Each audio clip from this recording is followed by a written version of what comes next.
আসসালামু আলাইকুম গাইস, আজকে আমি আপনাদের মাঝে নিয়ে এসেছি চিকেন ব্রেড পকেট।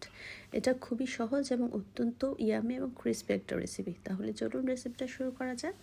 প্রথমে একটি ফ্রাইং প্যানে আমি দিয়ে দিচ্ছি পরিমাণ মতো তেল, এরপর দিয়ে দিচ্ছি রসুন কুচি এক এক টেবিল চামচ। এটাকে একটু নেড়ে চেড়ে মিক্স করে দিয়ে দিচ্ছি চিকেন কিমা। এখানে একটি মুরগির এক পিস ব্রেস্টকে আমি ছোট ছোট টুকরো করে কেটে নিয়েছি। এবার এটাকে আমি তেলে ভেজে নিচ্ছি।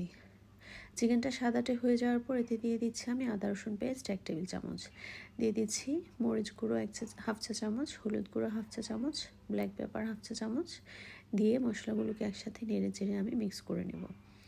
হালকা মিক্স করা নেওয়া হয়ে গেলে তখন আমি সেটাতে দিয়ে দেব সয়া সস 1 টেবিল চামচ, দিয়ে দেব দিয়ে দিচ্ছি ভিনেগার 1 টেবিল চামচ। এই দুটো দিয়ে এটাকে এখন আমি নেড়ে চেড়ে ভালো করে মিক্স করে ঢাকনা দিয়ে ঢেকে চুলাটাকে মিডিয়াম হিটে রেখে দেব। এই তো ফিরে এলাম 2 মিনিট পর। এবার ঝোলটা একটু শুকিয়ে যাওয়ার পর এতে আমি দিয়ে দিচ্ছি একটু পানি, যাতে মশলাটা আর চিকেনটা পুড়ে না যায়, নষ্ট যাতে না হয়ে যায়। ঢেকে দিলাম। ঢেকে দেওয়ার পর যখন পানিটা শুকিয়ে যেতে নেবে তখন এতে দিয়ে দিচ্ছি আমি টমেটো সস 1 টেবিল চামচ, স্বাদ মতো লবণ দিয়ে এটাকে ভালোভাবে নেড়ে চেড়ে আবারও মিশিয়ে নিতে হবে। আবারও ঢেকে দিচ্ছি যেন মুরগিটা ভালো করে সিদ্ধ হয় আর চিকেনের ভেতর মশলাটা ঢোকে।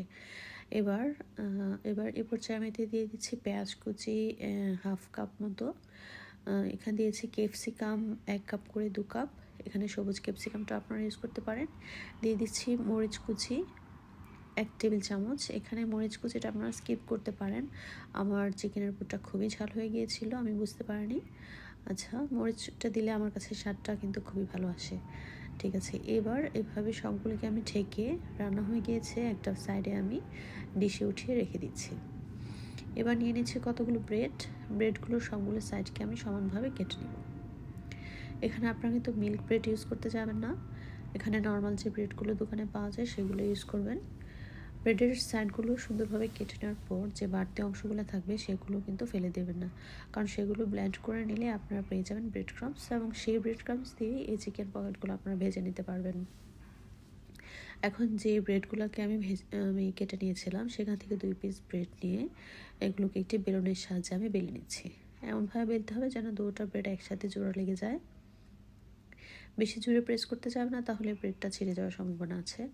এই তো আমার ব্রেডটা বেলে নেওয়া হয়ে গেছে। এবার একটি বোতলের ক্যাপ দিয়ে, একটি বড় বয়মের ক্যাপ দিয়ে এটাকে আমি গোল শেপ করে কেটে নিচ্ছি। আপনার এখানে কুকি কাটার দিয়েও কাটতে পারেন বা যে কোনো বয়মের ক্যাপ দিয়ে গোল শেপ করে কেটে নিলেই হলো। কেটে নেওয়ার পর একটি বাটিতে আমি নিয়ে নিচ্ছি 2টো ডিম, দিয়ে দিচ্ছি অল্প একটু লবণ দিয়ে এটাকে ভালো করে গুলিয়ে নিচ্ছি। আরেকটি বাটিতে আমি নিয়ে নিচ্ছি ব্রেড ক্রাম্বস, আর যে ডিমটাকে আমি ফেটে রেখেছিলাম সেটাতে দিয়ে দিচ্ছি ব্রেডগুলো। যে ব্রেডগুলো আমি কেটে নিয়েছিলাম সেগুলোকে একটু একটু করে ডিপ করে আমি ব্রেড ক্রাম্বসে এটাকে কোট করে নেব। ব্রেড ক্রাম্বসগুলো দিয়ে সুন্দর করে গুঁড়িয়ে এটাকে কোট করে নিতে হবে। এভাবে চেপে চেপে সুন্দর করে কোট করে নিতে হবে। এই তো আমার হয়ে গিয়েছে কোট করে নেওয়া। এবার ব্রেডগুলোকে ভেজে নেওয়ার পালা। একটি একটি ব্রেড দিয়ে আপনারা এগুলো ভেজে নেবেন। এক পাশ হয়ে গেলে উল্টিয়ে দিবেন, ভয় পাবেন না, সাবধানে উল্টাবেন, অপেক্ষা করবেন একটু ফোলার জন্য। এক পাশ ফুলে উঠলে সেটাকে আবার উল্টিয়ে দেবেন। তো এইভাবে আমার সবগুলো ব্রেডকে ভেজে নেওয়া হয়ে গিয়েছে। এবার ব্রেডটিকে আমি কেটে পকেট বানিয়ে নিচ্ছি। এভাবে ভিতরে দেখুন জায়গা এবং স্পেস তৈরি হয়েছে। এবার যে চিকেনের পুরটা আমি তৈরি করে নিয়েছিলাম সেটাতে অ্যাড করে দিচ্ছি মেয়োনেজ। এই মেয়োনেজটা আমি বাসায় তৈরি করেছি, যার জন্য এটা দেখতে টেক্সচারটা এরকম এসেছে। আপনারা দোকানের কেনা মেয়োনেজটা ইউজ করতে পারেন। এবার ব্রেডের পকেটগুলোতে আমি ভরে নিচ্ছি একটি লেটুস পাতা দিয়ে এটাকে আমি ডেকোরেশন করে নিয়েছি। আপনারা এটা স্কিপ করলেও করতে পারেন, কিন্তু এটা দেখতে সুন্দর লাগে সেই জন্য আমি দিয়েছি। ভালো লাগলে আপনারা অ্যাড করে নেবেন। আর সেই চিকেনের পুরটাকে আমি এটার ভেতরে দিয়ে সুন্দর করে ডেকোরেশন করে নিচ্ছি।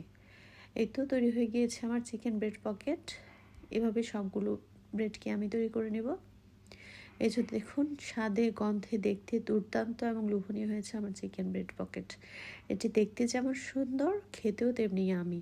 বাচ্চারা তো এটা খুবই পছন্দ করে। আমার ছেলে এত পছন্দ করেছে এটা, আর যে কি বলবো, আর বলার ভাষাই নেই। তাহলে আপনারা এভাবে চিকেন ব্রেড পকেট বাসায় বানিয়ে নেবেন। এই রমজানের ইফতারে বা যে কোনো অনুষ্ঠানের স্ন্যাক্স হিসেবে আপনারা এটাকে রাখতে পারেন। গেস্টরা তো খেয়ে মহা খুশি হয়ে যাবে। এভাবে স্ন্যাক্সটা বানিয়ে আপনারা আমাকে কমেন্ট করতে ভুলবেন না, আর আমার চ্যানেলটা অবশ্যই সাবস্ক্রাইব করে দিবেন সেই অনুরোধ রইল। ওকে, আল্লাহ হাফেজ সবাইকে।